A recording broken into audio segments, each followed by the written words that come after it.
Hi, everybody. Welcome. My name is Dave Gorin, Executive Director of the National Sports Media Association. Welcome to another edition of our Paying It Forward, Paying It Back series.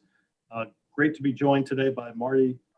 See, I'm going to screw up the last name again, Marty Maciaszek. You got it. Way to nail it. Good job. There we go. Who is the Communications Director for the National Sporting Goods Association. Let me say our thank you to Greater Winston-Salem, Inc. for helping to put this series on. And Marty, you just came out with your sports participation in the United States reports, an annual report that has lots of, we were talking before, great bar graphs and color charts and lots of interesting facts and figures. And I'm especially interested in another parenthetical statement here, Marty, background in newspaper sports, and you've been with NSGA now for almost 9 years. But lots of great facts in there. If you were to give us a top 2 or 3 things that you found interesting from this year's report, what would they be?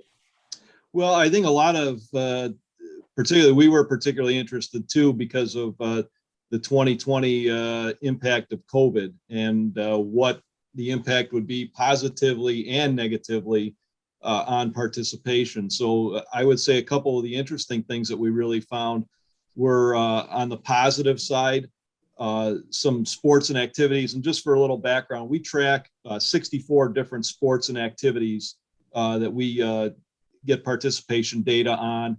And that participation is from age 7 and up. And we regard participation for our study is, for the majority of the sports, it's you have to participate at least 2 times in a calendar year in that activity to be considered a participant, with the exception of some fitness activities such as running and jogging and a few other fitness activities where you have to do it 6 times in that specific calendar year. So a couple of the things that we really found that were interesting on the positive side, bicycling had a huge jump. We saw a 15% increase in wheel sports, which includes bicycling and mountain biking, really significant. And at one point, I believe it went from 37 million up to 43 million participants in bicycling. And mountain biking was from about 5.5 million to over 7 million participants in mountain biking. Golf and tennis, which had been golf had been in decline for a while in terms of numbers, had a spike of 2 million participants according to our study. So that was a real interesting one because golf has really been, trying to come up with a lot of ideas to increase participation. Even so much as going to ideas with foot golf, which is a combination of soccer, using the courses for a combination of soccer and golf.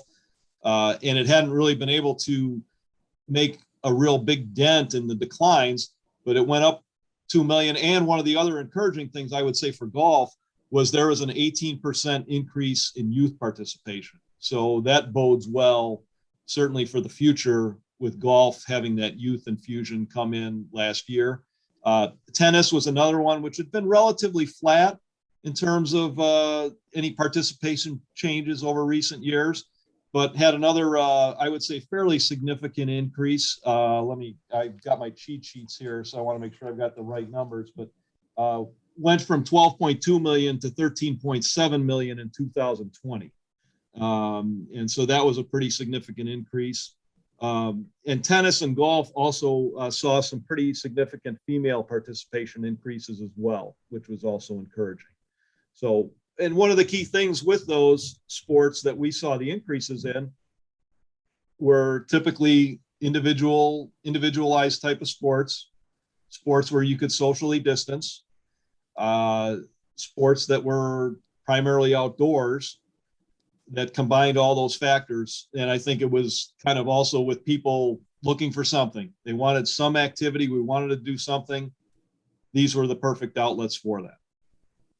On the negative side, team sports certainly took a significant hit. We had our overall team sports. We track 11 team sports, and there was a 6.4% decline in participation in 2020. Only one of the team sports that we tracked showed an increase, and that was soccer. from 14.2 million to about 14.7 million. What was interesting about that was the majority of that increase came from ages 18 and up. So that was a little unique, that the increases came from more of the adult side. And in terms of our team sports that we track, youth participation was down in all 11 team sports. Baseball dropped 4.5%, which was kind of unfortunate because we had been seeing some gains over the last 4 or 5 years in baseball. Nothing huge, but some decent progress being made where numbers were going up in baseball, which has been a concern. And one of the other big concerns with baseball too is the kind of high numbers that are skewed toward high income families. The participation this past year, 51% of baseball participants came from families with incomes of $100,000 or more. So that's a little bit of a concern because, again, are those lower income families, are they having the access to what has become a pretty expensive, high end money sport? So football declined slightly, but football has been in decline for a while. So nothing really unusual there. The youth numbers dropped a little bit. The youth numbers dropped about 5% there in football. Basketball had a drop as well. And as did some other volleyball and softball as well, also had declines. Not really surprising because conversely, you look at that side of things, sports in some cases that were reliant on being inside indoor facilities, which were closed or not available. A lot of leagues, a lot of youth leagues that had to shut down for periods of time or entirely. And you look at last spring at this time, high school sports across the country were completely shut down as well. So again, these weren't necessarily big surprises to see these numbers drop. I think the big key is going to be, what are we going to see down the road from that? As I know we talked about before, as our research people like to say, 1 year does not make a trend. So it'll be interesting to see how things progress moving forward. Would you expect that this is a 1 year aberration and that the previous trends would continue?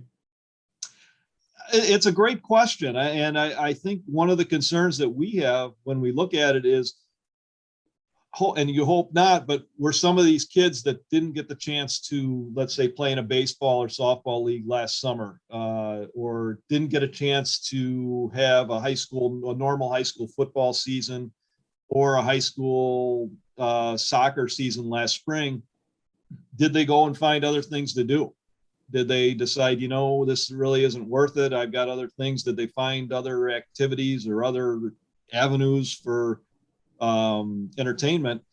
And I think we certainly hope so. That I think we hope that the ones that struggled will rebound. But I think we also hope that the ones that had success, again, you look at your cycling, your golf, your tennis, ski and snowboarding, snow sports was another one that had a nice increase. We hope to see that those will continue to have some, maybe not increases like they have the last year, but will continue to show some significant growth as we go along. And then high school sports, you talked about it a little bit. Just me thinking about it I would probably guess that there will be more participation because there were so many young people who didn't get to do what they love to do. I think so, and I hope so. But I think it's another concern. Again, you have some of these kids who lost their seasons, and I think it also depends on where you were in the country as well. As an example, we talked about a little bit in Illinois, where I live, we were probably the most restrictive state in the Midwest, if not, or at least one of them. And our high school sports season was very, very adversely affected. In the fall, it was just basically individual sports like tennis, golf, cross country. Then there was a 2-month period where there were no high school sports at all, from basically part of November through part of January. And at that point, people weren't even sure if there was going to be a basketball season, if there was going to be a football season. Fortunately, there was, but everything got kind of changed around so much. We were one of the states, I know North Carolina was one as well. We were one of the states that had spring football this year. The basketball season was shortened significantly. You had a lot of overlap of sports that in some cases forced some kids to have to pick and choose what sport do I want to do, where they normally wouldn't have to do that. So you hope, I think that's the hope, that it will come back. Kids will want to come back and they'll be anxious to come back. I think one of the concerns we have, again, is at that youth level. Is this something that we might see, some adverse effects down the road if younger kids didn't have that chance to participate this past year or so and decided, okay, I'm just going to do something else. I'm really not that interested, and I'm going to go try and do something else. I'm going to play a little show and tell here because I have your report up on my other Sure. monitor. I can do a little share Absolutely. screen. You guys survey 31,000 people, correct? Correct. Yes. Age 7 and up. Age 7 and up from all across the United States. All right, so we'll show some total participation points if you want to explain those as we take a look. Right. So this was something that we, our research staff developed a few years ago, which in this respect kind of shows more of not just like a general participation, but also a depth of participation. Like are people participating in multiple sports?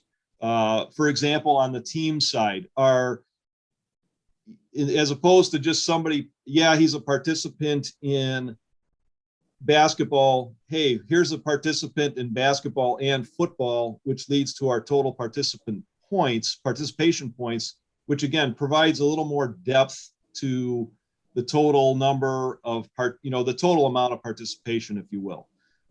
So that's kind of what we see here. And as you see, for example, with the team, unfortunately, you see that decline there between 2019 and 2020, where you look at the wheel sports, which includes the bicycling, and you see the significant jump up in the numbers there.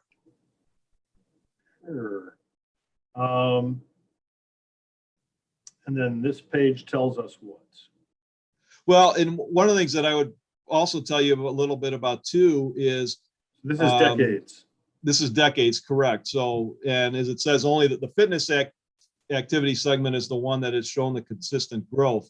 Now, I'm sure people would ask, okay, why the individual sports?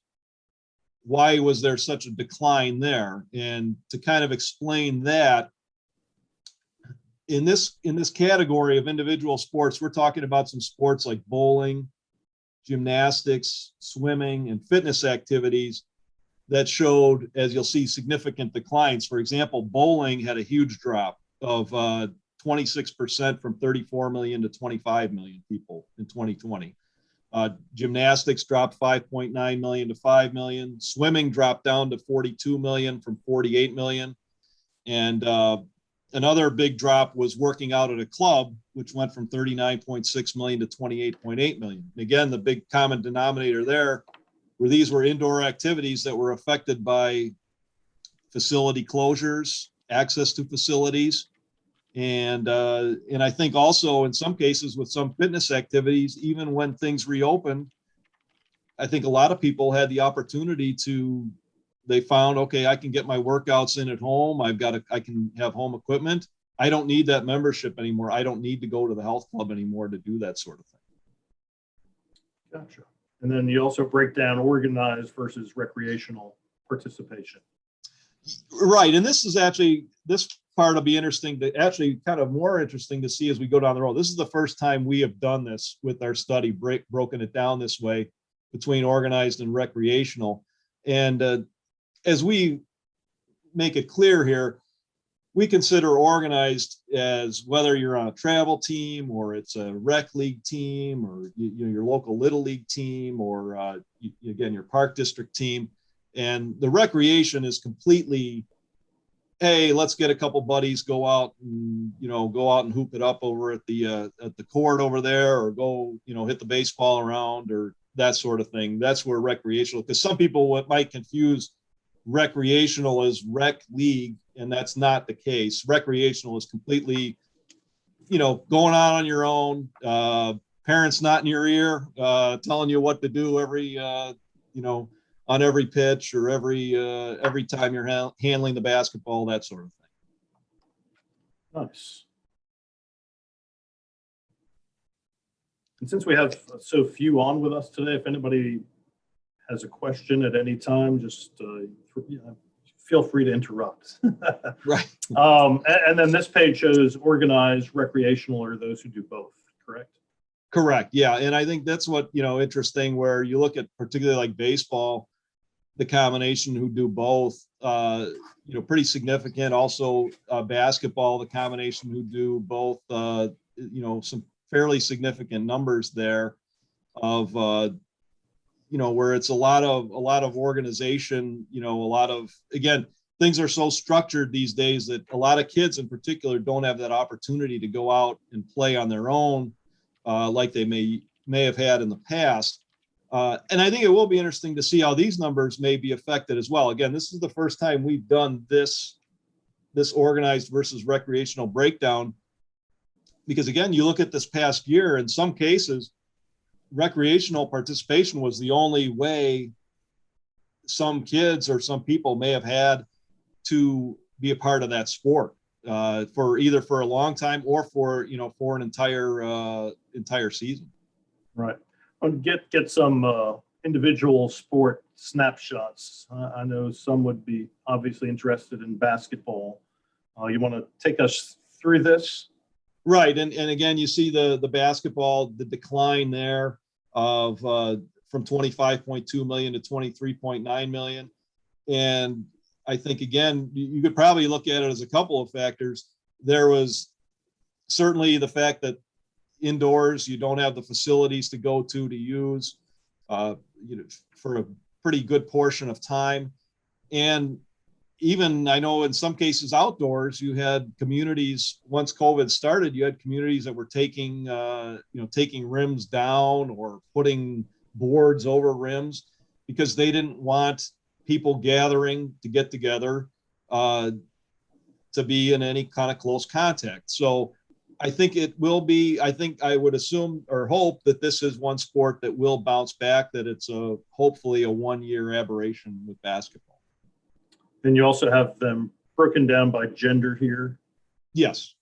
Yeah. We've got by age group, male versus female, household income breakdown. And then also, so our reports in this report, which one of the things I want to make clear too, that this is available to all NSMA members, because of a partnership that we developed a couple of years ago. So these reports are available to all the NSMA members, and I think there's a lot of great information here that you can find. And certainly, if people have questions about that information, we can certainly add more clarity to whatever questions they may have. Oh, back up a page. How about baseball? You touched on that a little bit earlier. Right, and baseball, as we said, we had seen since 2014, not tremendous increases, but some nice. It was moving in an upward trend, and unfortunately, because of the COVID year, we saw a decline back down to 11.7 million. I think, again, hopefully, the fact that people knew there was going to be seasons pretty regular, the normal type of season this year, that hopefully we'll see that number spike back up again and continue on that upward trend, and have kids out there playing baseball. I'm interested in the female participation because obviously, once the barrier was broken for young girls playing Little League, and that became an accepted, as well it should have been, and a normal thing, the baseball versus softball argument for girls, and I see pretty much between 2.3 and 3.1 million over the last decade for baseball. I'm going to skip ahead and check out softball here and see where that is. And it doesn't look like there are that many more I mean, it's not twice the number playing softball for girls, which is interesting. Right. And the big thing I would make clear too with our softball is it's not broken into fast pitch versus slow pitch. It's just, Right. it's basically, encompasses, all of softball. So that's why I think people might be surprised. Well, what, the male participation numbers would come from, 12-inch, or even for us in Chicago who have the 16-inch variety is one of the popular varieties. So, but yeah, unfortunately, then again, you see that decline there too, that hopefully that'll rebound and come back also. When you say 16-inch, I'm thinking pizza, especially with Well, Chicago, right? It usually goes hand in hand. So, Yeah, you said soccer was the only, team sport that grew in the last year? of the ones that we tracked, yes, soccer was the only one that had an increase in 2020. And again, as I mentioned, the interesting part was that increase was fueled by kind of adults 18 and above. I don't recall, but I think there was a slight decline in the youth participation, but I think that is encouraging to see, and also to see the upward trend that's been going on there since 2013. And it looks here that, and this is a little surprising to me, that the female participation and the male participation lines are becoming more divergent. Yeah, it is a kind of a surprise too, I would say. And it'll be interesting for us again to keep an eye on why that's happening and to take a deeper look at why that's happening. Mark that one down. We'll revisit That's right. next year. What else? Suspension training. There's a good one. I don't even know what that is. I know there's an explanation somewhere. There is somewhere. Yeah, I was going to say another one that was kind of interesting, which did show an increase, was pickleball. Oh, and there goes my dog. Pickleball. There we go. Right. Big increase. Pickleball, which we just started tracking, as you can see, in 2016, when we started to see that there were enough people participating for us to keep an eye on it. And then, yeah, you see it had been going up, and then you see the big increase from 2019 to 2020. And again, it fits that individualized, outdoors, socially distanced, and it has been gaining in popularity anyway. Good old pickleball and paintball games, all kinds of cool. We have some interesting ones. Yeah, we have some interesting ones. So I didn't know muzzle loading was a sport. Well, or I guess you could call it an activity, a sport and activity. So lacrosse has, I think maybe it's funny, you see diamonds in the genders there, where they kind of right. Yeah, it looks like DNA, RNA. It does. Yeah, some kind of chemical.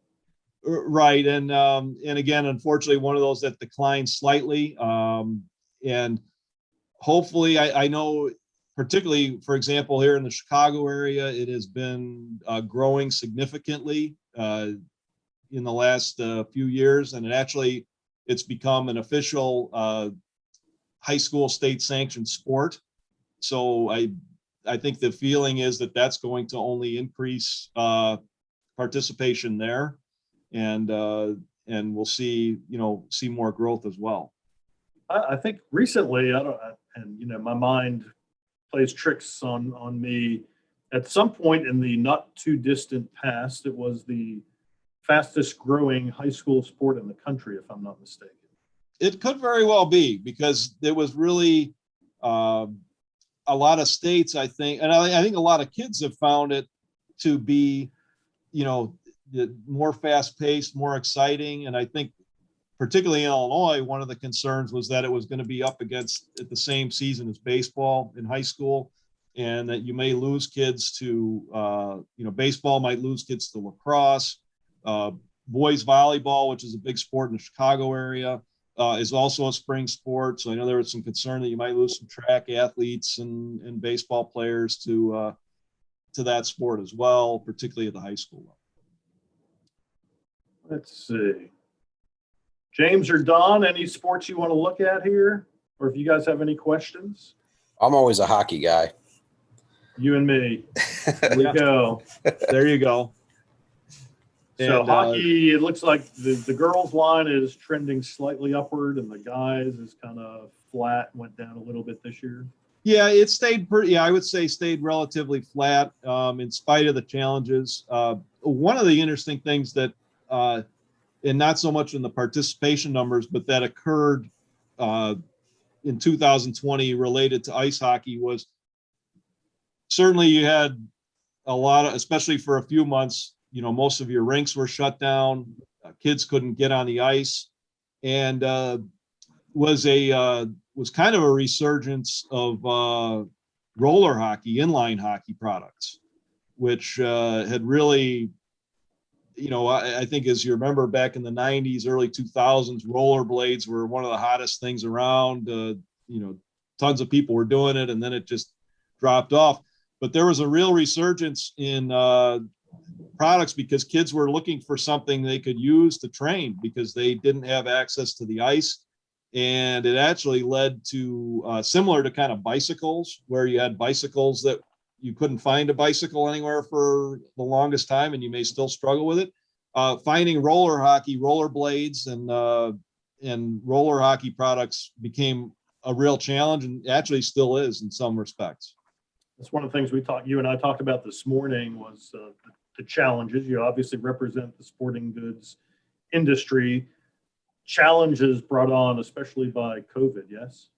Oh, absolutely. Yeah, it's been the initial challenges were the fact that businesses were just shut down in a lot of cases, depending on what state you were in, where you were at. So it really became kind of, and combined with that leagues were shut down. So there wasn't really much business to be had unless if you were a bike dealer, if you sold bikes or you sold outdoor gear. I wouldn't say you were doing great, but it wasn't that bad. You were getting some sales. People were looking for products because, again, they wanted something to do. But if you were selling a lot of traditional equipment, a lot of team gear, uniforms, it was a big challenge because you didn't know, nobody knew what the status was of these leagues. Do we even need uniforms? We do deal with a lot of hockey retailers, and some of them have even said, people didn't. If you have a kid, an 8 or 9 year old kid, you're not going to go and buy a high end pair of skates if you don't know A, if they can use them, and then B, they may outgrow them before they even use them. So there was a lot of concern about that in terms of the purchasing end of things. It's kind of flipped as everything is getting back toward some semblance of normal. People really are looking for products. People want it. And now the challenge in some cases is going to be getting it. And you also have the challenges that also include supply chain issues, shipping, particularly overseas shipping has been a real challenge. We have a number of members in California, and they'll sit there and tell us and say, yeah, there's all these ships that are sitting out there in the ocean. They haven't been able to get in. And then even when they do get in, it takes them longer to get the product, unloaded. As a result of that, those prices are going up. Freight prices are going up. Freight prices are going up significantly. And unfortunately, the consumers are going to see, I think, a bit of sticker shock. And then again, not unusual necessarily just to our industry, but they are going to see it. And also the fact that, you may want this brand of skate, or you may want this bat or something, and it may not be available like you want right away. You may have to wait a longer period of time before you get it, or you may have to go to a different type of brand or a different model because the model you want just isn't going to be available for a pretty good length of time. Do you guys represent any or have members who are the used sporting goods companies? Like here in North Carolina, we have Play It Again Sports that might be all over the country. Yeah, it is. And we have some members, and even some members who are not part of that Play It Again franchise, but do do some combination used and new sales. Yeah, I don't know if they haven't really said anything about seeing people coming in selling their equipment more right now than normal. So you haven't seen anything to that regard that I'm aware of at this point. I would think at the very least they should be selling more if new prices are going up. And it may very well be the case because and I think the other thing that'll be a factor too is I think most people believe that the supply chain issues that exist out there are going to go on probably into next year, into 2022. Right. So you start looking ahead toward Christmas, you start looking at availability, you look at prices. You have to take a look at all of that. I think consumers are going to really have some interesting decisions to make when it comes time to purchasing equipment for their kids in particular. Well, one of the fascinating things for me in looking at this report was looking at the demographics as far as household income. And I think sometimes you and I talked about it, you can make educated guesses on what sports are expensive in ice hockey, what are typically quote unquote upper crust, club sports like swimming, tennis, golf. Mm-hmm. Looking here at fishing, you see that breakdown, it's almost even all the way down. Right. Interesting. And, absolutely. And I think, and I think it's like some sports are just more accessible than others, even depending on your level of participation. Right. And I think that's, I think the big concern that you don't want to see is that kids end up also getting priced out of the different, the sports that they're really interested in. And I think when you see the travel, you see the AAU, the club sports, unfortunately, it is kind of a trend. And I have kids who are part of it too, and have been part of it. And it's not easy, and it takes some sacrifice, but in some cases, and you're also, again, dealing with certain economic situations that have occurred in the last year plus that are also could have factors down the road and whether kids are able to participate in some of these sports also, especially at a higher level. Right. James or Don, you want to look at any other sports? Not that I can think of. Well, we have the National Field Archery Association headquarters here in Yankton. Well, so archery would be the one that I would look at. There you go. There you have it. So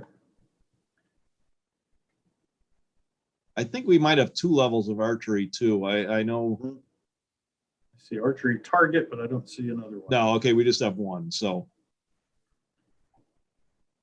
hunting with bow and arrow, I think, was one. Yes, that would probably be somewhat. Probably be the other one. Bow hunting. Bow hunting is what's headquartered there?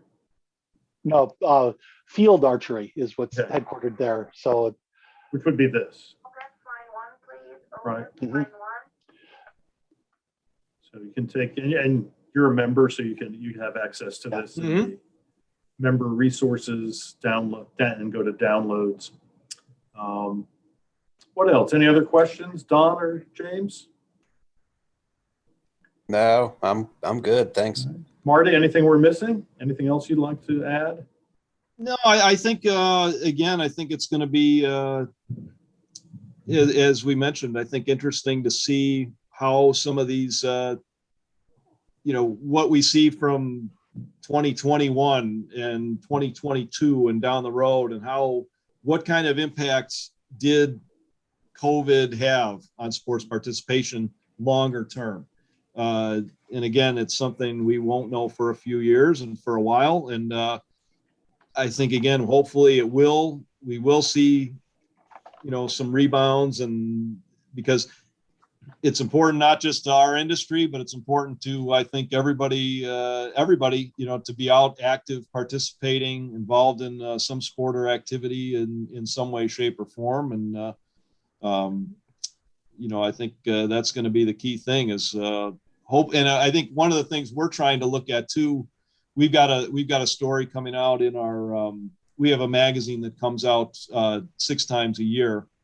And we've got a story coming in our next issue in July, looking at some of these sports that showed growth, talking to some leaders of organizations that were involved with them to kind of see what they saw, but also how are they trying to capitalize on it? How are they trying to capitalize? What initiatives are they trying to, to use to take advantage of this growth and to sustain it? So it's not just a blip of a year or two, and then it starts to trend back down.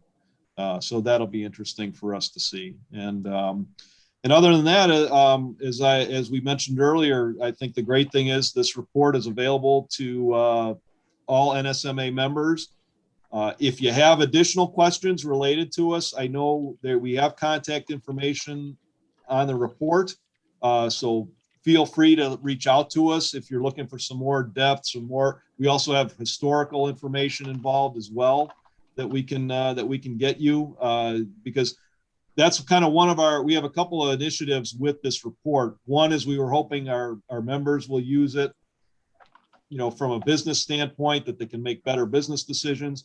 But we also want to make sure we share it with the media if they have a story that's involving participation of whatever sport or activity it is, that we can provide them with the most current and most accurate information. And that's one of our goals with, particularly the relationship with NSMA, to try and get that information out there, the most recent and accurate information out there for everybody. And I just threw your email address in chat. So perfect. If anybody wants that, they can have that as well. And Marty, with that, I will say thank you very much for your time today. It's really interesting for me to just dive into that and find some interesting numbers. So thank you very much, and I know we'll be in touch. Definitely, Dave. Thank you very much, and thanks to everybody at NSMA as well. We really appreciate it. And James and Don, thank you guys, and thank you Greater Winston-Salem Inc. for helping us put this series on. Have a good day, everybody.